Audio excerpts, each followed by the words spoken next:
I just find it interesting, K-Dub, that a kid who seemed to have the world on a string, so to speak, just up and decides that he's not going to do this anymore. Sure. And, I don't think it's a coincidence that in recent months he's expressed frustration with his label. Well, yeah, this is something that has been a recurring theme. This has been happening in the music industry as long as there's been a music industry, and I'll try to put a let's say an umbrella around this, and it surrounds two words: gross versus net. Gross versus net. Okay, exactly. So what that means is that in the music industry, when you talk about gross receipts, you're talking about the total amount of money that is generated by a project. Mm-hmm.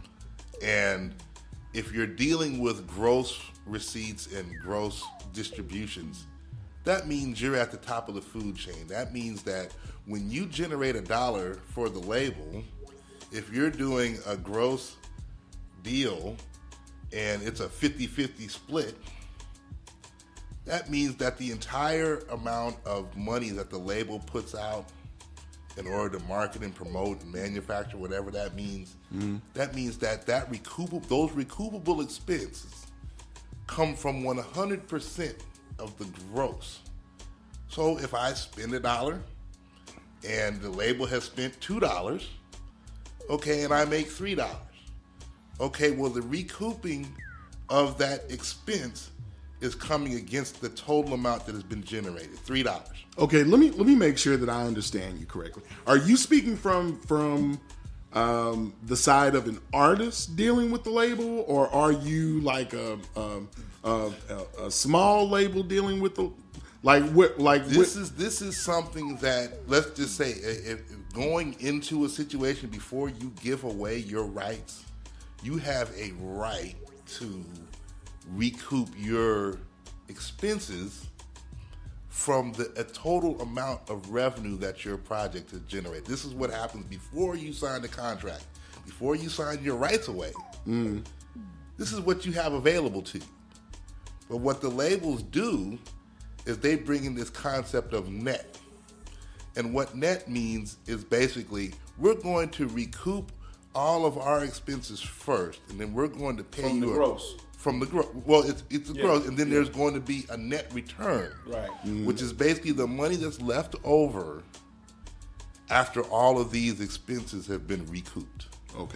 Okay, and what makes that a slippery slope is because now the label, if you don't know any better, you sign away a lot of your rights to this type of recoupment process when you take money from the label, because that's now part of the expense structure.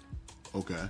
So are you talking about in terms of getting in advance? Yeah, in terms of getting in advance, getting video shots, studio time, paying for production, paying for mixing and mastering, all of the expense. Meet and greets, tour buses, T-shirts, merch, whatever money gets spent on behalf of your project goes into this pot of recoupable expenses. Okay. Now, once those expenses are agreed upon, which happens at the inception of the contract, we're agreeing that X amount of dollars are going to be spent, and the label at that point begins. It's supposed to be a negotiation process. But what happens with young artists? They're normally so excited to get that advance, to get that deal, that they don't negotiate. And there's one thing that is for certain in the music industry is you get what you negotiate. Say it again. You get what you negotiate. So if you don't have any memory of negotiating anything, or if your attorney or your manager, I don't. Right. They take it from you. And then you have to go find somebody to help extract you from that situation. You understand what I'm saying? Yeah. So the situation with Lil Uzi Vert has been percolating for a while because he's got a number of hands in his process. So Don Cannon and Capitol Records and various people, money people behind the scenes. So much the same way that people talk about all the different hands in Drake's pocket. Exactly. Okay. So what has happened is he's lived a pretty good life. He's made a bunch of money, but he hasn't made all the money he feels like he deserves. He's due. Okay. So let's say he has made $5 million. Well, the people who are invested into his situation have probably made $25 million. Right. And he has, from all indications, he has approached these people about this money and, well, why are you making this money and I'm not? He's been presented with contracts and paperwork that spells out exactly why he's getting what he's getting, and he is not happy. And unfortunately, there aren't a lot of ways to extricate yourself From these kind of deals? From a bad contract, Yeah. from someone taking ownership of your publishing. In ignorance of the law is not an excuse. It's not an excuse. And so what normally happens in these situations is someone like Lil Uzi Vert, who has reached a level of frustration with his inability to renegotiate or negotiate better terms or come up with a better solution for how he's getting paid, the option becomes the nuclear one. Well, it's really interesting that he decided to do it now.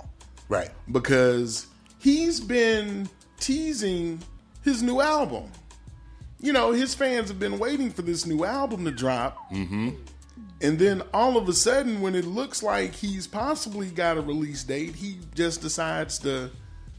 And I guess it could be one of those... Maybe he did it as a slight to the company. Yeah. You know what I'm And saying? honestly, it did cross my mind that maybe this is a marketing ploy. I thought that too. Well, it could also be a leverage play. How so? The reason why it could be a leverage play is Yeah. because he is hot right now. Yeah. And I would equate it to you look at in sports an established veteran versus someone who is going to be drafted. You can get rid of the guy who produces and go get somebody to replace him, but is it going to be the same thing? Is it going to create the same type of revenue? Is it going to create the same type of buzz? Is it going to create the same type of traction? You don't know. It's a risk. And when an artist lays down his law and says, I quit, that's a leverage play, in my opinion.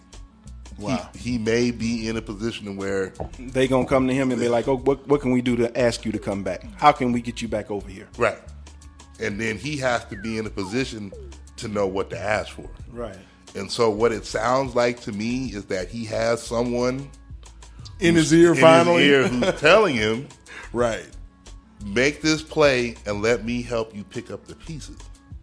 I don't see Capitol or Warner walking away from millions of dollars of potential revenue over a point spread. Okay. And that's probably what's going on right now. Even if another label is looking at acquiring and cashing them out to own those rights, it still probably would end up in a better situation financially for him. But